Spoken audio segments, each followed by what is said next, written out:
आहे अशी एक भावना मनामध्ये ह्या दोघांचीही ऐकल्यानंतर वक्तव्य माझं मन खरंच भरून आलेलं आहे। अशा वेळेस बोलणंही खरं तर योग्य नाही, परंतु हा महाराष्ट्र साहित्य परिषदेला जो मान दिला आहे त्यांच्याविषयी कृतज्ञता व्यक्त करणं माझी गरजेचं आहे।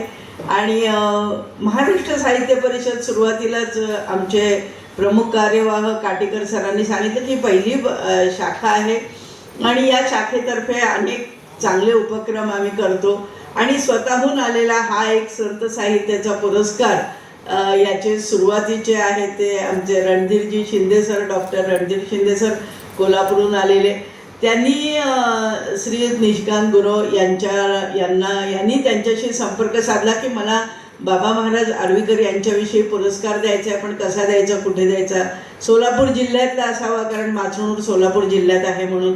आणि मग त्यांनी मला संपर्क साधायला सांगितला आणि त्याप्रमाणे श्री निशिकांत गुरव मला भेटले। आमच्या साहित्य परिषदेचं हे एक मला कौतुक सांगावं असं वाटतं की आमचे सगळेच म्हणजे आमचे उपाध्यक्ष दत्ता अण्णा सुरवसे असतील, कार्याध्यक्ष किशोर चंडक, प्रमुख नरेंद्र काटीकर किंवा कार्यवाह असलेली वंदना कुलकर्णी आणि आमचे कार्यकारिणी सदस्य ज्येष्ठ आमचे सगळ्यांनाच आज गुरुपौर्णिमेनिमित्त सगळ्यात ज्येष्ठ ते आहेत जे कुलकर्णी सर, त्यांना सगळ्यांनी नमस्कार केला आल्या आल्या। जे कुलकर्णी सर असतील, आमचे गोविंद काळे असतील, देवीदास गुरव आहे, फैयाज शेख आहेत, भीमगोंडा पाटील आहे, शोभा बोल्ली, सुवर्ण, आमची ही जी सगळी आहे आम्ही सगळे बदी उजमा बिराजदार कोषाध्यक्ष सगळ्यांनी मिळूनच आम्ही हे काम करतो आहोत आणि त्यांच्यामुळेच हा एक मोठा सन्मान आमच्या शाखेला आज इथे मिळालेला आहे। संत बाबा महाराज आर्वीकर यांच्याही माचणूरला मी अनेक वेळा गेलेली आहे, जीजी होते त्यावेळी त्यांना भेटलेली आहे आणि असा हा पुरस्कार देताना थोडंसं दडपण आलं होतं कारण पुरस्कार मोठा होता 11,000चा। याच्यासाठी आम्ही प्रस्ताव मागितले, महाराष्ट्रातून जवळजवळ 20 लोकांनी प्रस्ताव पाठवले होते।